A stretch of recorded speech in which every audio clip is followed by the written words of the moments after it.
Good morning. Good morning. How are you? I am good. Give me a win. Here we are. So when I was thinking about my win today, it has to absolutely be, and I think this was yours earlier, but on another podcast, but my win is definitely we're about to go on a family vacation and we're going to Santa Fe. Your favorite New Mexico, place, of course, which you is my love. favorite place. By the way, if you're listening and you have a place for sale, an awesome home for sale in Santa Fe, can you please reach out to me and let me know? So we're going to take the kids and the grands. One of our kiddos has to stay in California, but we'll have the other two in the grands and their special significant others, and we are going to do the thing. So what's your win? Oh my God, it's a big win. My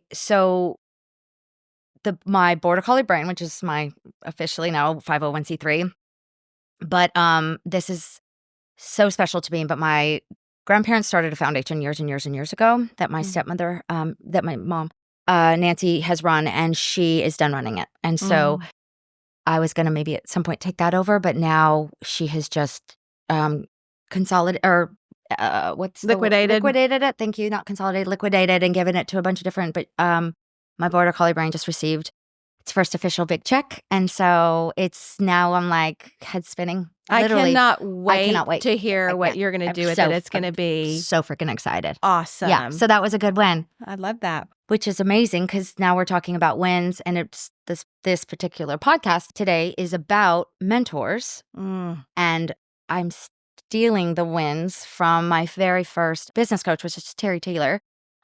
She made sure everything we ever started, whether it was a call or in person or otherwise, started with something positive, a win, because it really changes the trajectory of the conversation when you start that way.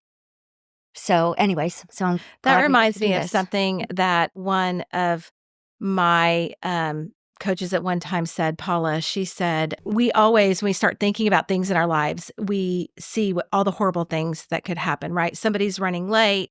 They have automatically been in a car wreck or had some major event that has caused epic harm and or undue harm. And she challenged me to have positive hypotheses. So if somebody's late, you're like, I bet that she changed her pants 27 times to make sure that she looks perfect. Or, she got stuck in our area of Houston by a train or 2 trains or 4 trains on her way here. Right. And to just have a positive hypothesis. Instead of that instant something bad has happened, because I think we do trigger that. And so it's so nice to start with a win. Yeah. So thank you, Terry, for that. But I love that. So we get to jump into the mentor. So that was so that was a coach of yours? Yeah. Just a business coach, not really so much on the interior design side. But I know that you and I have sort of taken different paths to mentorship. And so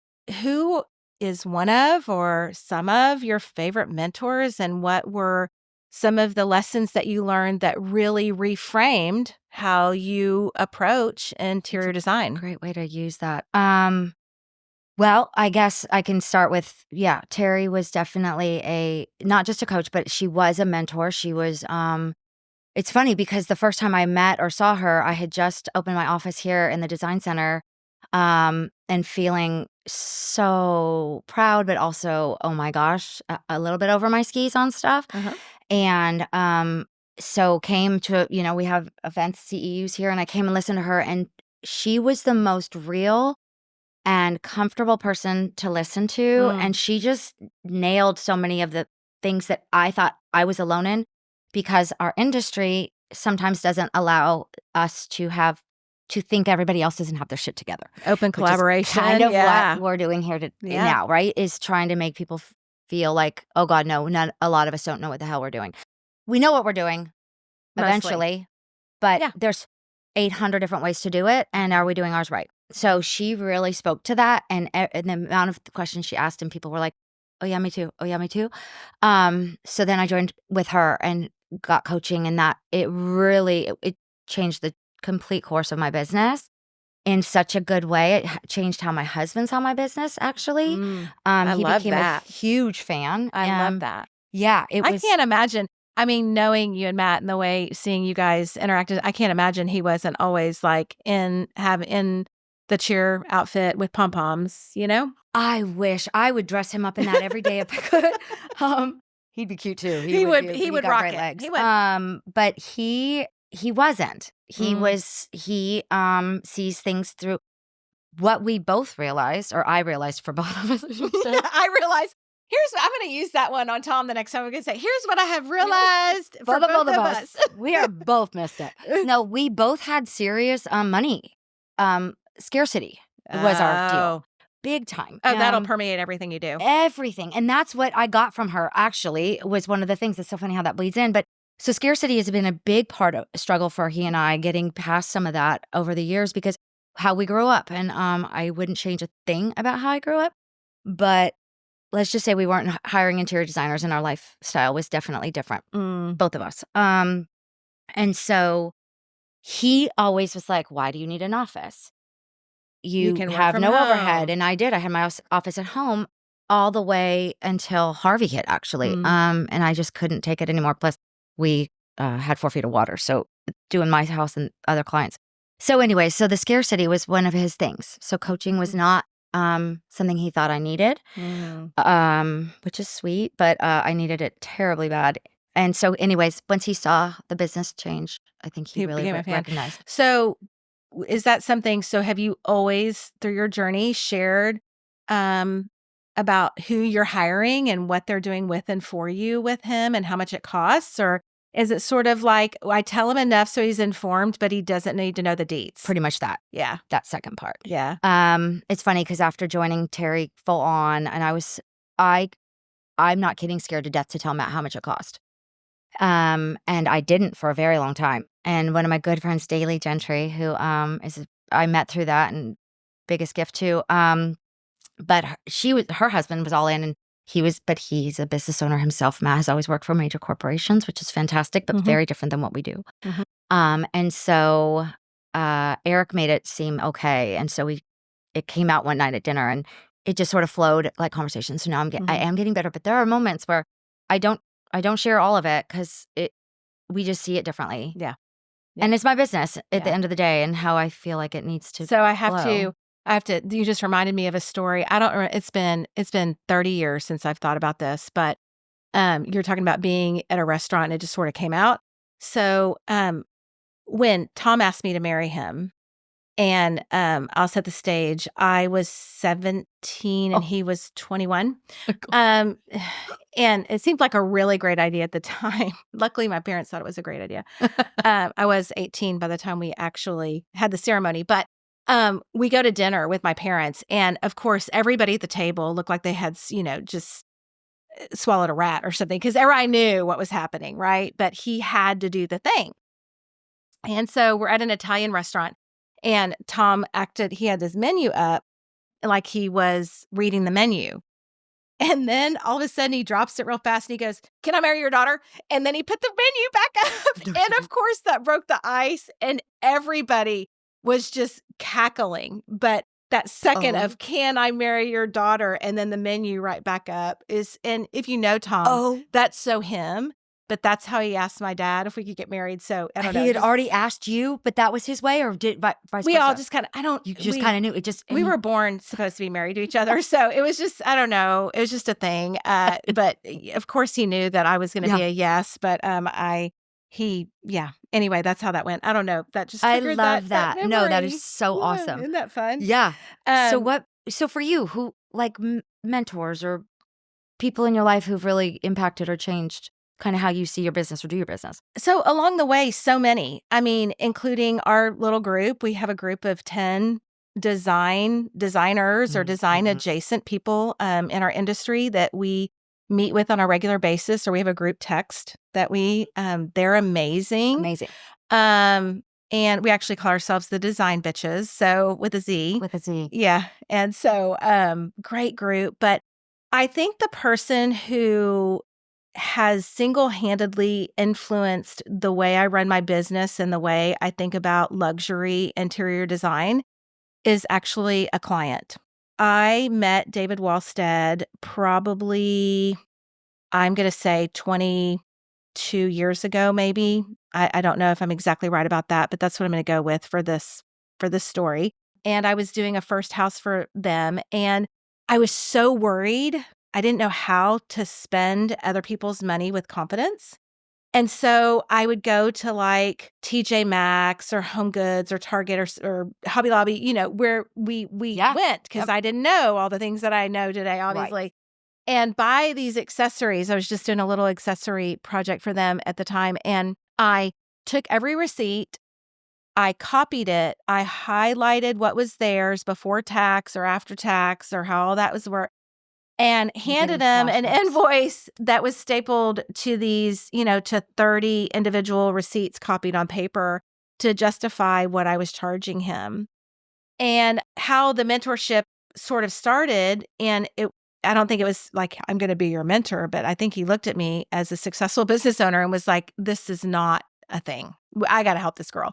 And so he sat me down and he said, he was very flattering. He said, I think you're going to grow an amazing luxury interior design business. And I want to talk to you a little bit about how people with this kind of money view things. And he said, I trust you.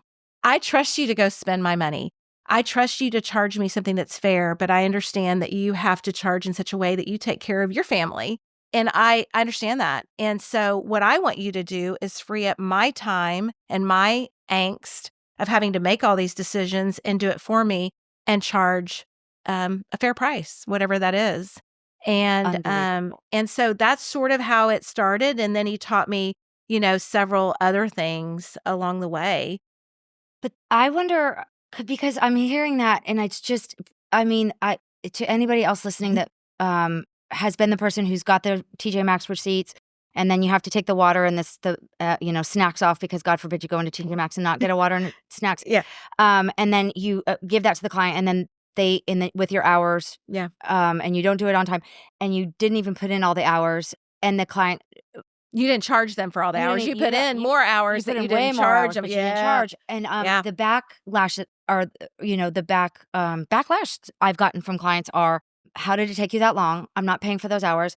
And all of that. So the fact, which just sending those bills was always like so stress evoking for me. So the fact that one of your first people was so kind and literally said, like, you're doing your job the way you're supposed to, but you need to get paid, but you need to handle it in a business-like manner. Yeah. And not this, like, how did I pay you for that? No. 4 hours. It took you, you're like, it actually took 8, but I couldn't charge y'all 8. Right. So anyways, I think that is the kindest client. And my husband is the one probably 10 years ago or so that said, we need to shift from, I don't charge hourly, from an hourly rate to a project-based deliverable rate.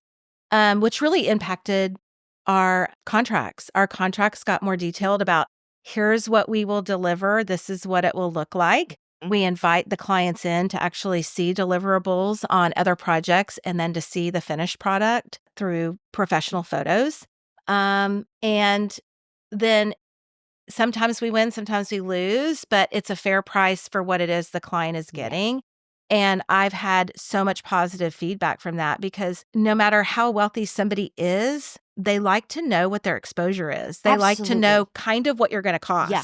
And you have something you back up against a price, whatever that is. So learning that it's not about how much money a person has. It's about what they're willing to spend it on. That's it. And I say it all the time, but like I myself spend a great deal of money on travel. Yes. But I will not buy a bottle of water at the airport. Well, it's $4.69. It drives my head in.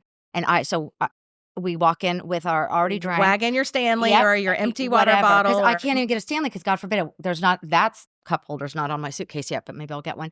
But whatever the water bottle is, it's driving around in the car. It goes in a thing and we walk through and we fill it. That is my headspace.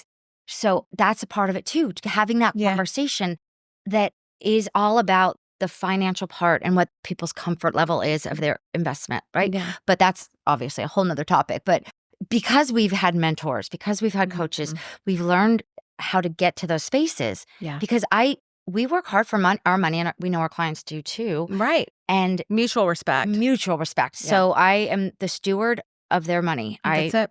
will show them what is within their stuff, and if they wanna go higher, that's awesome, but I'm not gonna be there to break their budget.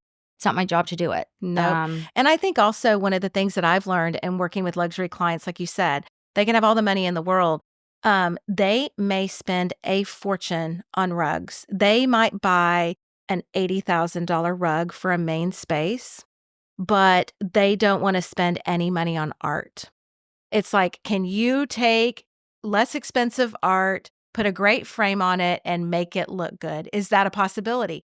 Or vice versa. They'll spend hundreds of thousands of dollars on art, but want a $5,000 main rug. And so it's not our job to decide whether or not that's right or wrong. Neither is right or wrong. Right. It's just you find out what they value as a family. Yeah. And then that's where you have to honor what they value. And I might buy a rug that's more expensive than I've ever bought in my life and would never buy for myself, but they see value in it. And so that matters. It does. It really does matter. And I think that's where the people who we've worked with over the years help our brains kind of see that. Because like I mentioned earlier, I have the scarcity gene a little bit, or not so much anymore. Abundance is flowing. You've reframed, and now you have my mentality. I know, it's so true though. I love it.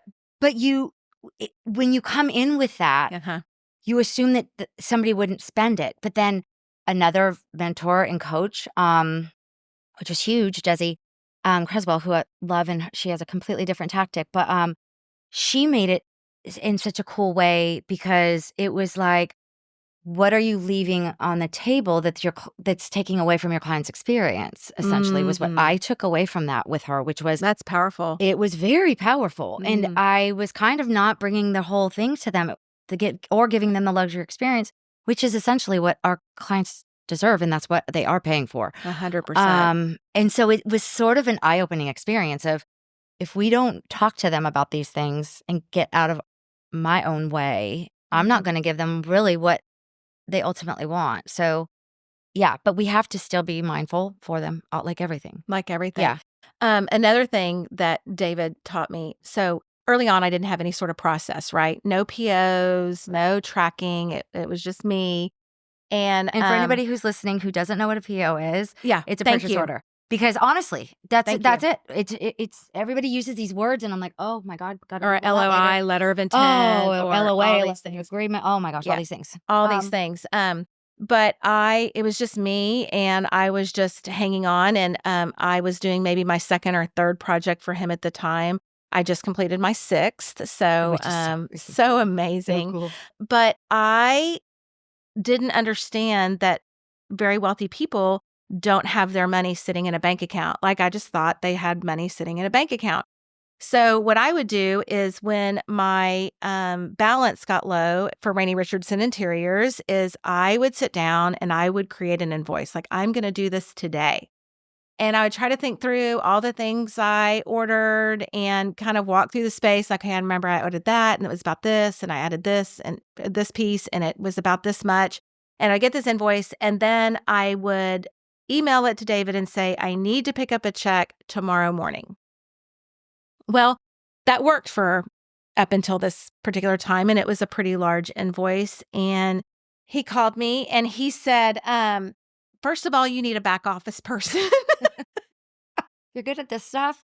I'm going to need you to hire a back office person. And he said it in the most loving, charming way. And then he also said, I am not going to pay this invoice for 30 days. And then he said, if it means you don't pay your mortgage or you don't buy groceries, that is not my intent at all. You let me know. But he said, and he explained to me, he took some time to explain to me that wealthy people have their money tied up in investments, and they have to sell off things. And this is before there was 24/7 banking. This was years ago, right? And so we have to wait till the banks are open. And what if we're traveling overseas and all of these things? And so your invoice is not my top priority. It will be paid, and it will be paid in a timely manner, but you have to learn to have cash flow and to wait for these luxury clients to make payments. You're not going to ask them for payment the next day anymore. Your invoices need to say that you have a 30-day pay period. or grace period for payment. And you're not going to ask for it again because they will pay you. And I have to tell you, never once in my 24-year career has a client not paid an invoice. Yeah. Not one time. So he was so right. So right. But what a lesson. Such a lesson. But I'm curious to piggyback onto that and ask, had you already purchased things for him on your credit card and then he still made you wait? Which if made me reframe my business. Oh my God, did you reframe for and days? Now you pay before. You pay before. Yeah. You can take as long as you want, but if it doesn't get paid and then we go to order the thing and it's discontinued, which how many times does that happen? Or the price has shot up, which happened during COVID. Now we are going to have to whisper COVID because I'm over COVID. I don't want to talk about it anymore. Yeah, no, but it taught us something, but it also is like, okay, you said 30 days, and that actually has me pitting out more than some of the other stuff, because 30 days means, we're just reselecting everything because Ash is gone. She gone because nothing is sitting on the shelves. I know. Like that at all anymore. Right, but I mean, I'm so glad you brought that up. Please pay this, only because, and I'm doing this, I've got 2 clients right now. I'm like, okay, Christmas, the world shuts down for Christmas. Your stuff needs to be ordered before, or we're just going to have to reselect when we get back because it's either going to be more expensive or whatever, right? Or discontinued. So in our industry, at the beginning of December, right, we start shutting things down because the last 2 weeks of December, the manufacturers are closed. They're all closed. And then the first week or 2 weeks in January, they do inventory. And so they're not accepting any POs from us until the 3rd week in January. And then they're preparing for market. They're more expensive now. Yep. They've gone up. And so they're doing their discos to prepare for market. And so really, if you haven't paid for things by the end of November, there's a good chance. And if I have to reprice everything, if Connor has to go and reprice everything to give you a new invoice, that is going to cost you money. And that is very specifically laid out in our contract, that if you delay your orders, no problem. We don't want to pressure anybody, but if it means repricing on our end, we have to cover that in some way. Yeah. Yeah. No, that's brilliant. Yeah. I love that. Because that is what's happened. It's just the nature of our business. It's the reality. It is. So it's a nuanced moment, right? Where you're like, oh God, this is not everybody's experience. Not everybody knows this one. So exactly. What else have you learned from a mentor that's really, really stuck with you or reframed the way you think about your business? The importance of when you mess up, claiming it as your own, mess up. There is zero passing it off onto somebody else, and not just owning it, but fixing it. And for your employees, their mistakes are actually your mistakes. Absolutely. Period. If I didn't catch it by the time it went out, if it happened and I wasn't specific enough, which happens to me often, because my brain is constantly going, and I do miss the fine things. They're in my head, and if I was the one writing it up, it would be written down. But if I'm just delegating, sometimes those things get missed, so that it is my fault and it's going to be fixed. But I claim often marketing dollars when I have messed up or not done, or it went a way that the client was not happy with. A perfect example, we had the client meeting and had all the selections in person. Yep. To see, smell, and taste and touch. And I hope they weren't tasting. Oh, there was food there. So anyway, okay. But no, you're right. Don't eat it. But then sent them home with a presentation that we always print out for them as well. And pixels are different, and how it saturates on the paper, right? So the client had been sitting with this for 2 months while everything was getting ordered, and so the wallpaper goes up and the powder, and it is not what looks like on the pixelated thing. Such a great point. But she had seen it in person. She doesn't remember that because there's a lot of things to see. I bought another beautiful opportunity wallpaper that looked more like the pixelated. Yeah.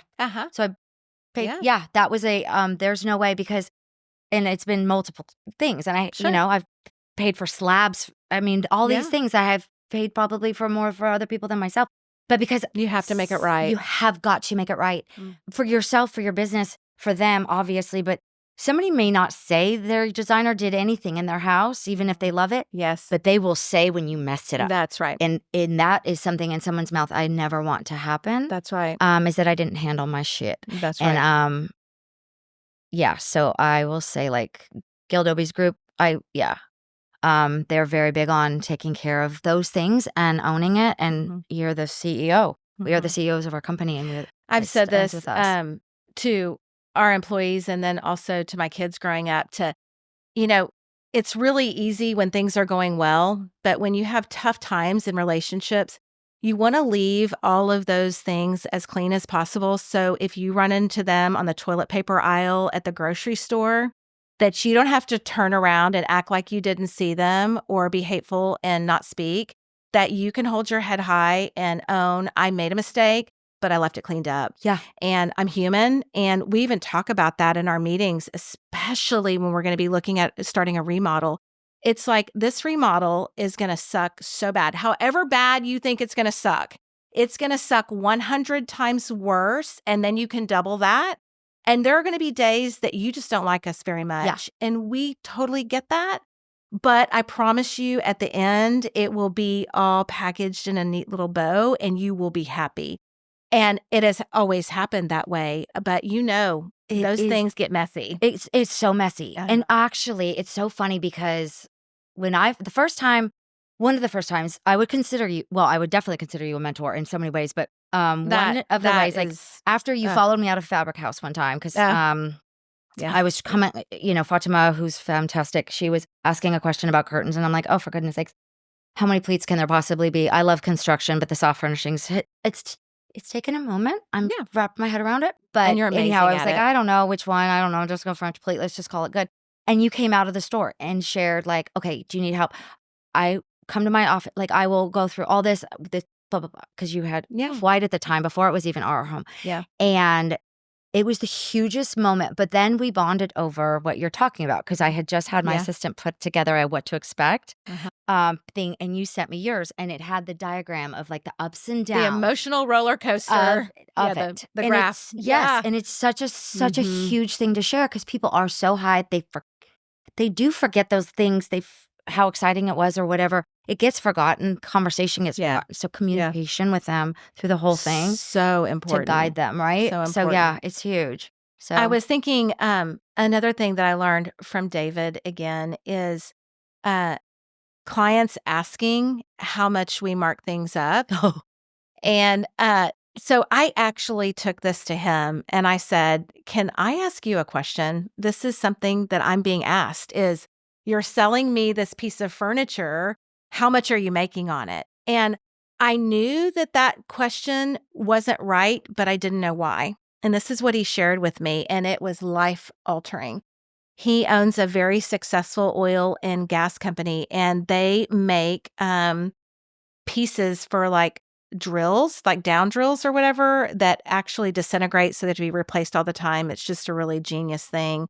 And he said, I have big name oil and gas companies come to me all the time. And they ask me, how much is that widget? And I tell them, actually, my business is worth about, I don't know, $100 million today. And so if you would like to buy my business, you can know exactly how much this widget costs. But until then, we're just going to talk about what it is I'm charging you and whether or not you would like to buy this thing. And I was like, oh, that's amazing. And I heard another designer say, we don't go into Target and ask Target how much they paid for something. Nordstrom, we're not saying, we just decide whether or not we want to value Can I it. get what you paid for it? No, actually. And no is a complete sentence, which is my favorite. But that is brilliant. Yeah. Because it is so true. It's like, well, and I know you said you don't do hourly anymore. I don't as well because we're fast. We're just much faster. There's no... We have 25 years experience behind both of us. So 50 years combined. 50 years total. So that's a lot to not have to do it. But it's like, well, it's 25 years and it took me 15 minutes. Yeah. And then the 15 minutes it took. But all that back. How do we bring that in? But it's just teaching. But that question still comes up and it's still, it blows my mind that there is not another industry that people ask how much, what is your markup? Yeah. Do I get your discount? No. And the other thing is that those accounts for us are not free. we have to have opening orders, sometimes the tune of tens of thousands of dollars to get the privilege of ordering from them. We pay for samples. We have rep meetings. We go to market to maintain our relationships. None of that is free for us. No. And so because we have that knowledge and that line and we're able to bring it to you, sometimes we do presentations on whole houses and we have as many as 30 different vendors represented in that house. Right.